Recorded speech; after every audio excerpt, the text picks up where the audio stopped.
D'un côté, un magasin de musique, de l'autre, une boutique de jeux vidéo. À première vue, rien d'essentiel à la vente dans ces deux enseignes. Pourtant, ce gérant a eu l'autorisation d'ouvrir sa boutique où il propose aussi des produits informatiques. J'ai des souris gaming, je dois avoir du clavier aussi. Mais depuis une semaine, les clients se font rares. De quoi entretenir l'incompréhension chez ce jeune commerçant. On ne comprend pas ce qu'on doit faire, si on doit ouvrir, si on doit fermer, si on ferme, est-ce qu'on va avoir des aides, si on ouvre, est-ce que ça va être suffisant? Visiblement non, parce qu'on n'a personne. Nous, on a vraiment pas le choix en fait.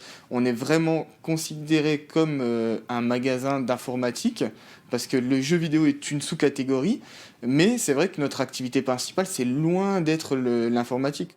Vendre de l'informatique pour pouvoir rester ouvert. Le raccourci n'est pas si simple car les arrêtés ministériels ont des spécificités bien particulières. On est souvent en visioconférence, on a besoin d'une imprimante, d'une caméra, etc.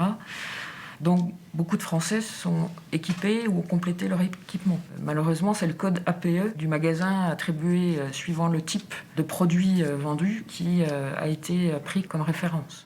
C'est donc la branche d'activité principale ou code APE du commerce qui définit si son ouverture est possible.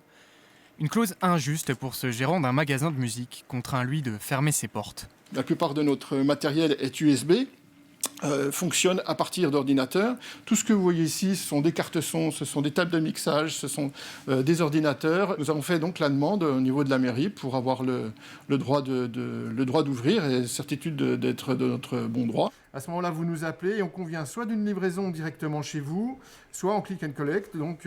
Face à ces interrogations, la Chambre de commerce du Doubs vient de mettre en place une cellule d'écoute destinée aux entrepreneurs.